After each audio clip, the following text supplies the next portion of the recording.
Hello दोस्तों, आप सभी का स्वागत है साजिद ट्यूशन की एक नई वीडियो में। जो हम chapter 6 molecular basis of inheritance revise कर रहे थे, आज हम उसी को कंटिन्यू करने वाले हैं। इससे प्रीवियस वीडियो में हमने डीएनए के सेमी कंजर्वेटिव नेचर तक इस चैप्टर को रिवाइज कर लिया था। अगर आपने वो वीडियो नहीं देखी है तो लिंक आपको डिस्क्रिप्शन में मिल जाएगा या फिर आपको आई बटन दिख जाएगा, वहां पे आपको वो वीडियो मिल जाएगी।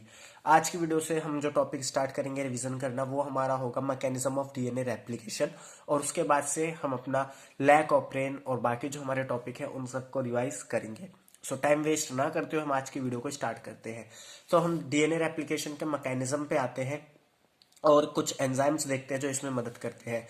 इसमें जो हमारा मेन एंजाइम होता है वो होता है डीएनए डिपेंडेंट डीएनए पॉलीमरेज। इसकी एक प्रॉपर्टी होती है इस एंजाइम की, ये जो रिएक्शन है उसे पॉलीमराइज या कैटलाइज करता है सिर्फ एक डायरेक्शन में, जो होती है 5' to 3'।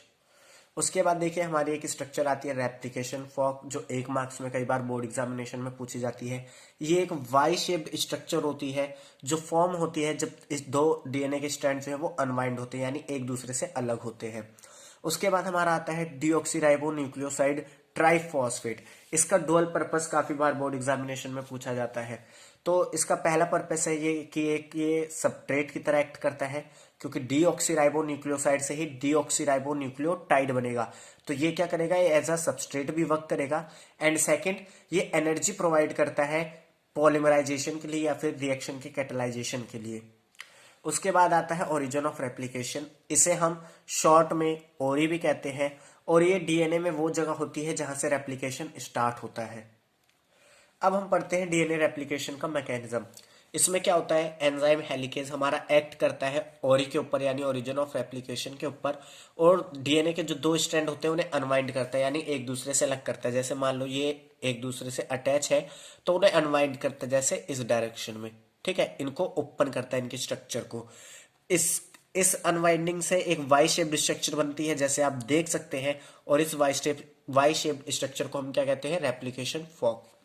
उसके बाद हमारा एंजाइम आता है डीएनए डिपेंडेंट डीएनए पॉलीमरेज, जो क्या करता है, रिएक्शन को कैटलाइज करता है 5' to 3' की डायरेक्शन में, और हमारे डॉटर स्टैंड का फॉर्मेशन करता है। अब देखिए, ये जो डॉटर स्टैंड का फॉर्मेशन करता है ये दो तरीके के स्ट्रैंड बनाता है। एक हमारा होता है लीडिंग स्ट्रैंड, एक हमारा होता है लैगिंग स्ट्रैंड। लीडिंग स्ट्रैंड जो हमारा होता है उसकी पोलैरिटी होती है 5' to 3'। Daughter strand with polarity 5' to 3' is known as leading strand. Lagging strand हमारा क्या होता है, daughter strand with polarity 3' to 5'। Leading strand हमारा कंटिन्यूअस होता है और जल्दी बनता है। लैगिंग स्ट्रैंड हमारा डिसकंटिन्यूअस होता है, क्योंकि उसमें ओकाजाकी फ्रेगमेंट्स होते हैं आरएनए प्राइमर्स की वजह से। ठीक है, वो जब आप रेप्लिकेशन का पूरा एक सेपरेट वीडियो जो मैंने बनाया उसे देखेंगे तो आपको वो समझ आएगा। ये लैगिंग स्ट्रैंड डिसकंटिन्यूअस होता है। लीडिंग स्ट्रैंड में फ्रेगमेंट्स एब्सेंट होते हैं, कोई भी फ्रेगमेंट्स नहीं देखे जाते। लैगिंग स्ट्रैंड में हमारे फ्रेगमेंट्स होते हैं, जिन्हें हम कहते हैं ओकाजाकी फ्रेगमेंट्स। ओकाजाकी फ्रेगमेंट्स होते क्या हैं, short segment of daughter DNA in lagging strand. Lagging strand में जो छोटे छोटे डॉटर डीएनए का सेगमेंट्स होता है उन्हें हम कहते हैं ओकाजाकी फ्रेगमेंट्स। ये एक दूसरे से ज्वाइन होते हैं एंजाइम डीएनए लाइगेज की मदद से, जिसमें क्या होता है कि ये मान लो एक आरएनए प्राइमर है, फिर उसके बाद ये एक स्ट्रैंड है, फिर ये एक आरएनए प्राइमर है, फिर ये एक स्ट्रैंड है, फिर ये एक आरएनए प्राइमर है, ये एक स्ट्रैंड है। तो इसमें क्या होता है, आरएनए प्राइमर को हटाया जाता है। जैसे मान लीजिए यहां से ये आरएनए प्राइमर हटाया गया, ये एक स्ट्रैंड है, इसके बीच में डीएनए लाइगेज एंजाइम एक्ट करता है और इन दोनों स्ट्रैंड को आपस में जोड़ देता है, और इससे हमारी एक नई डॉटर स्ट्रैंड का फॉर्मेशन होता है। अब हम नेक्स्ट टॉपिक पे बढ़ते हैं, जो है ट्रांसक्रिप्शन। यहां से बहुत बार क्वेश्चन पूछा जाता है, why both strand of DNA not copied during transcription. Transcription के दौरान डीएनए के जो दोनों स्ट्रैंड है उन्हें कॉपी क्यों नहीं करा जाता। तो इसके क्वेश्चन, इस आंसर को हम समझते हैं। जैसे मान लीजिए डीएनए की ये एक स्ट्रैंड है, ये दूसरी स्ट्रैंड है। इसमें जो हमारा कोडोन है वो है ATG। अब दूसरी स्ट्रैंड में जो कोडोन होंगे वो क्या होंगे, इसके अपोजिट होंगे। जैसे एडेनिन के सामने हमेशा क्या होता है, थाइमिन। थाइमिन के सामने हमेशा क्या होता है, एडेनिन।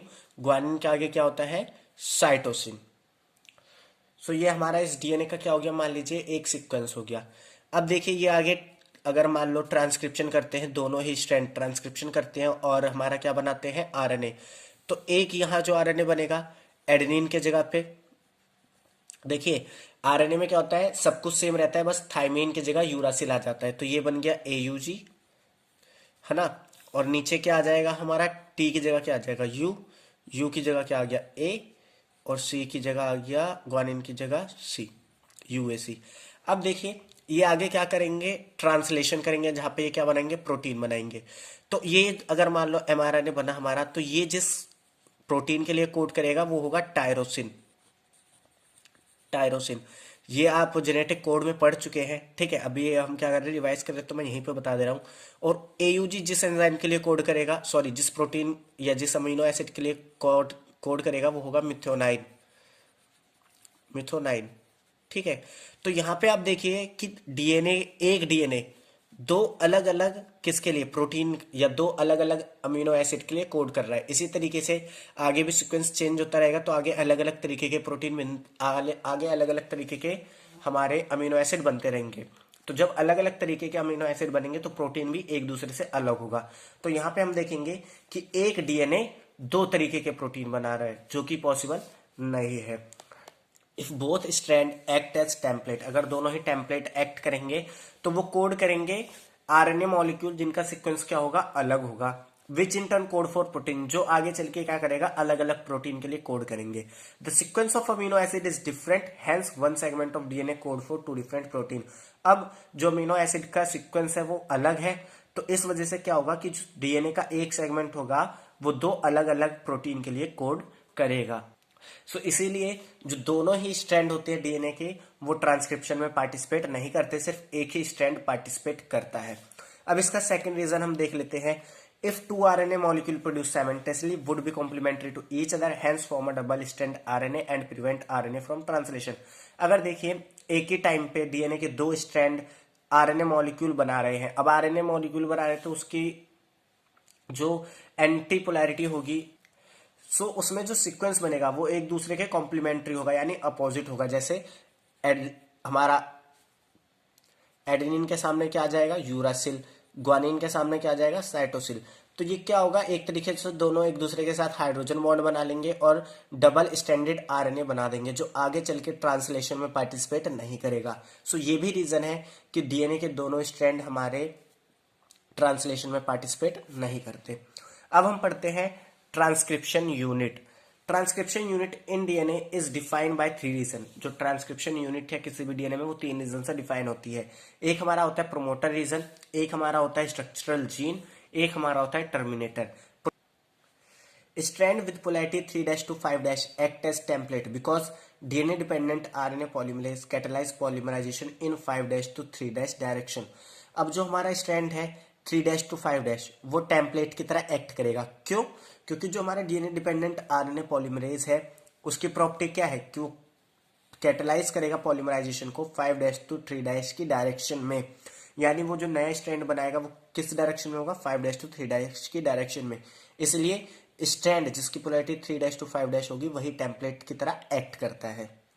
अब देखिए डीएनए का वो स्ट्रैंड जो कोड करेगा आरएनए के लिए उसे हम बोलते हैं टेम्पलेट स्ट्रैंड, जिसकी पोलैरिटी क्या होती है 3' to 5'।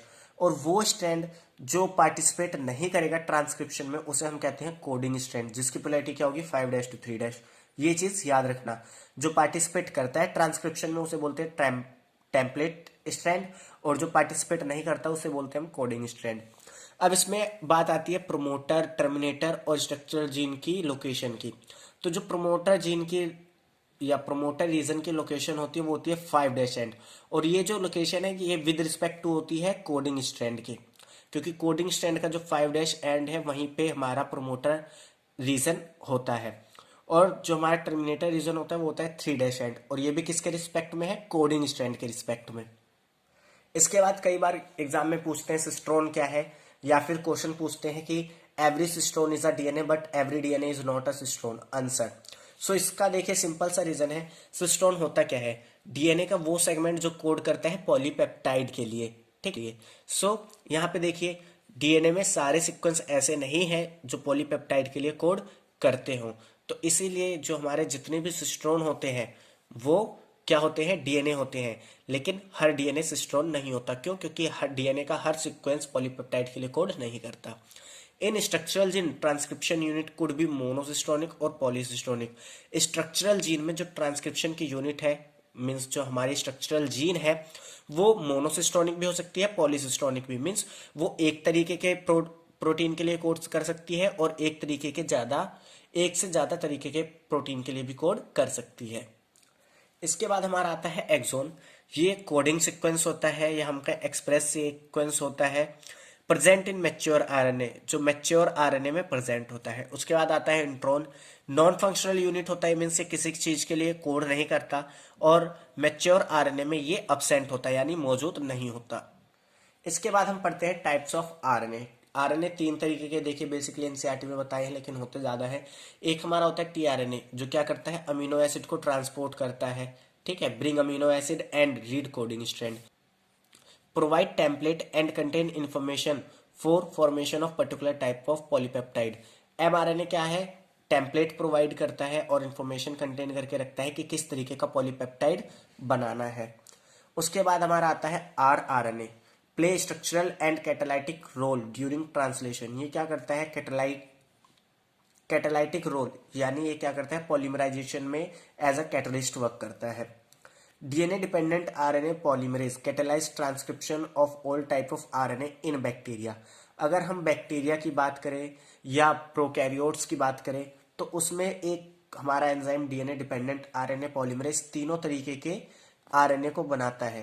बट अगर हम बात करें यूकैरियोट्स की, तो उसमें अलग अलग तरीके के आरएनए प्राइमर अलग अलग तरीके के आरएनए का फॉर्मेशन करते हैं। In eukaryotes there are 3 RNA polymerase in nucleus. Eukaryotes में क्या होता है, 3 तरीके के आरएनए पॉलीमरेज प्रेजेंट होते हैं। इसमें हमारा आता है आरएनए पॉलीमरेज 1, जो आरएनए के लिए ट्रांसक्रिप्शन करता है, मीन्स आरएनए का फॉर्मेशन करता है। उसके बाद हमारा आता है आरएनए पॉलीमरेज 2। ये क्या करता है, हेट्रोजीनस न्यूक्लियर आरएनए के लिए ट्रांसक्रिप्शन करता है। उसके बाद हमारा आता है आरएनए पॉलीमरेज 3। ये ट्रांसक्रिप्ट करता है टीआरएनए को, ठीक है, या फिर एसएनआरएनए को, जिसे हम स्मॉल न्यूक्लियर आरएनए भी कहते हैं।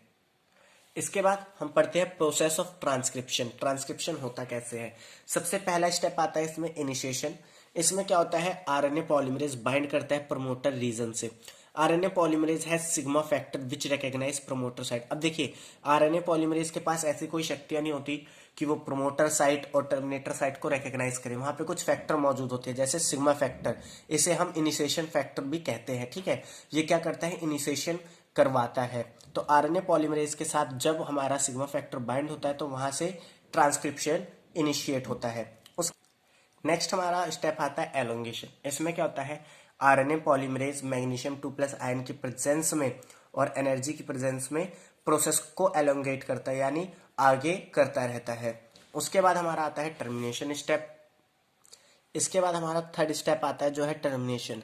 इसमें क्या होता है, जब आरएनए पॉलीमरेज टर्मिनेशन रीजन में पहुंचता है, तो उसमें हमारा एक रो फैक्टर आके आरएनए पॉलीमरेज से बाइंड कर जाता है, और वो आरएनए पॉलीमरेज को इंडिकेट करता है कि इस ट्रांसक्रिप्शन को यहीं पे टर्मिनेट कर देना, यानी यहीं पे रोक देना है, और उससे आरएनए का फॉर्मेशन हो जाता है। यानी जब ट्रांसक्रिप्शन पूरा रुक जाता है, तो हमारा आरएनए, हमें एक नया आरएनए मिल जाता है, जो डीएनए स्ट्रैंड से फॉर्म हुआ होता है। तो ये 3 स्टेप याद रखना, कई बार बोर्ड एग्जाम में पूछता है। सो अगर आपसे यूकैरियोट्स पूछे तो भी आपको ये तीनों प्रोसेस लिखने हैं, प्रोकैरियोट्स पूछे तो भी यही तीनों प्रोसेस लिखने हैं। बट यूकैरियोट्स में क्या होता है, ये जो हमारा आरएनए बनता है, ये होता है एचएनआरएनए, यानी हेट्रोजीनस न्यूक्लियर आरएनए।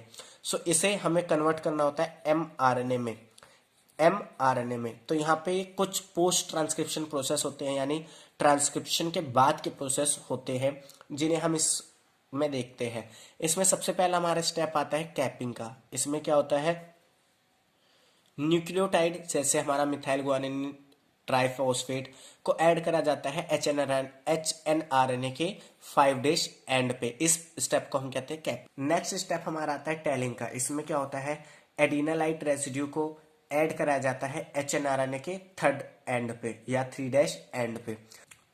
इसके बाद हमारा इंपॉर्टेंट स्टेप आता है स्प्लाइसिंग का। इसमें हम क्या करते हैं, इंट्रॉन को रिमूव करते हैं एचएनआरएनए में से विद द हेल्प ऑफ एसएनआरएनपी और उसके बाद हम क्या करते हैं, एक्सोन, एक्सोन को जो हमारी फंक्शनल यूनिट है जो आगे ट्रांसलेशन करेगी, उसे ज्वाइन करते हैं डीएनए लाइगेज एंजाइम की मदद से, और इस तरीके से हमारा एचएनआरएनए कन्वर्ट हो जाता है एमआरएनए में।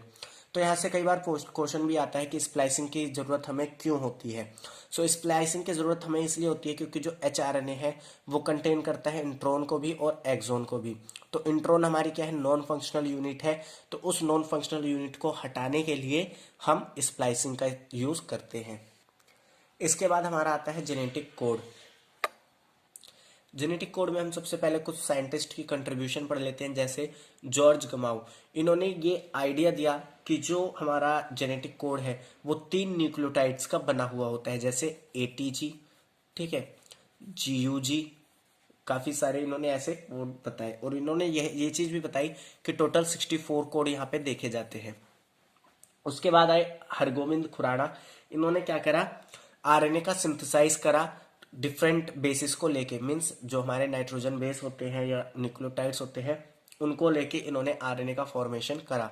उसके बाद आए मार्शल नीरनबर्ग्स।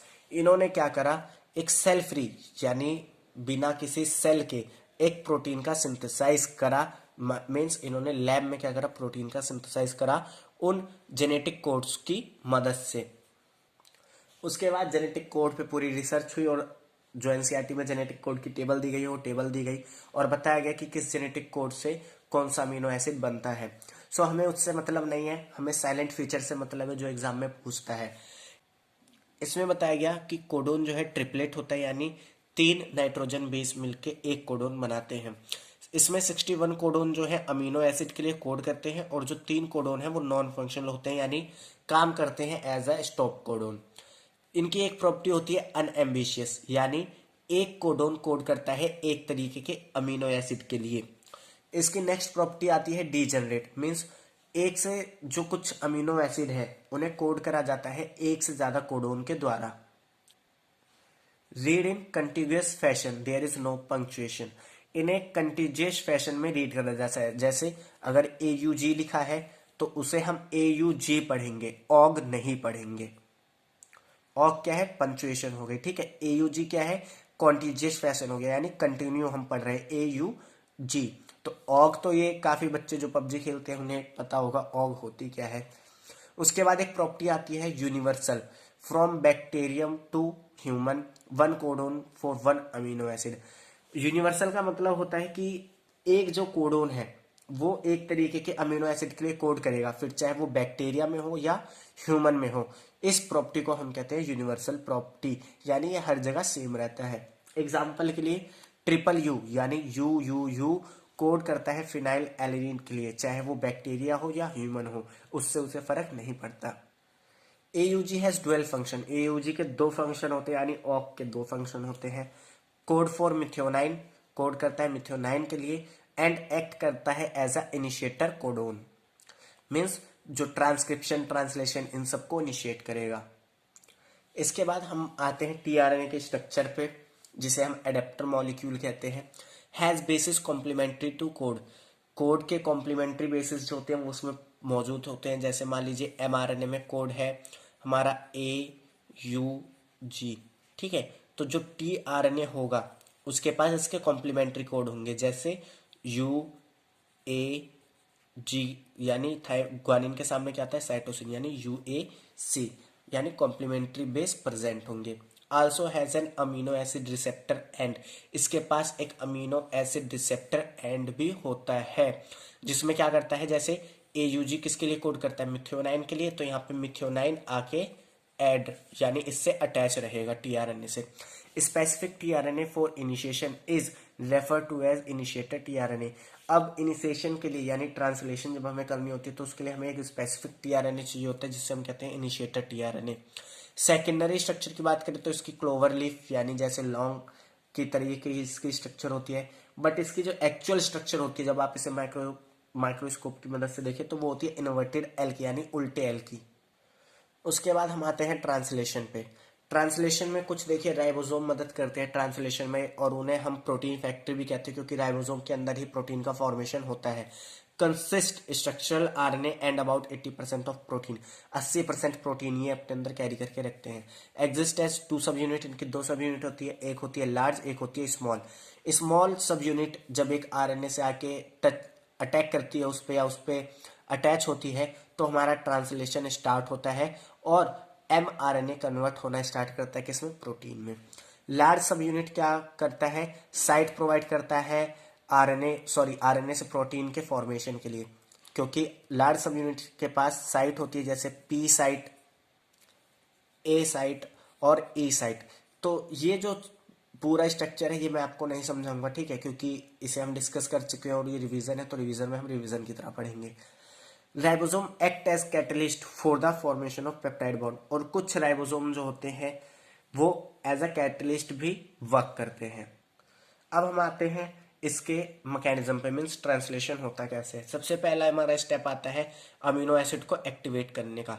तो अमीनो एसिड एक्टिवेट होते हैं एटीपी की प्रेजेंस में। वो अपने नेक्स्ट स्टेप हमारा आता है चार्जिंग या फिर अमीनो असाइलेशन ऑफ टीआरएनए। इसमें क्या होता है कि जो भी एक्टिवेटेड अमीनो एसिड है वो अपने स्पेसिफिक टीआरएनए से जाके अटैच होता है और एक कॉम्प्लेक्स बनाता है जिसे हम कहते हैं अमीनो असाइल टीआरएनए कॉम्प्लेक्स। इसके बाद हमारा इनिशिएशन का स्टेप आता है जिसमें स्मॉल राइबोसोम बाइंड करता है एमआरएनए से स्टार्टिंग कोडोन यानी एयूजी पे, और यहां से इनिशिएशन स्टार्ट होता है। उसके बाद हमारा आता है एलोंगेशन। एलोंगेशन में क्या होता है, जैसे जैसे जो भी हमारे कॉम्प्लेक्स बने होते हैं यानी अमीनो एसिड टीआरएनए कॉम्प्लेक्स बने होते हैं वो अपने अप्रोप्रिएट कोडोन के हिसाब से आके अटैच होते रहते हैं एमआरएनए में, और जो भी हमारा अमीनो एसिड है उन्हें लाके अटैच करते रहते हैं एक दूसरे से, और इस तरीके से हमारी पॉलीपेप्टाइड की फॉर्मेशन होती है। इसके बाद हमारा आता है termination. At the end release factor bind to stop codon. आखिरी में क्या होता है, जो हमारा रिलीजिंग फैक्टर होता है वो स्टॉप कोडोन यानी यूजीए पे बाइंड करता है और ट्रांसलेशन को टर्मिनेट कर देता है, जिसकी वजह से जो भी हमारी पॉलीपेप्टाइड बनी है वो रिलीज हो जाती है राइबोसोम के अंदर। सो इस तरीके से पूरा ट्रांसलेशन चलता है। आज की वीडियो में इतना ही। वीडियो 18-20 मिनट की हो चुकी है। नेक्स्ट वीडियो में हम इसका जो रिमेनिंग पार्ट्स बचा हुआ है उसे डिस्कस या उसे रिवाइज करेंगे, जैसे हमारा लैक ऑफ रह गया है, ठीक है, उन्हें हम डिस्कस करेंगे। मिलते हैं नेक्स्ट वीडियो में, तब तक के लिए थैंक्स फॉर वॉचिंग।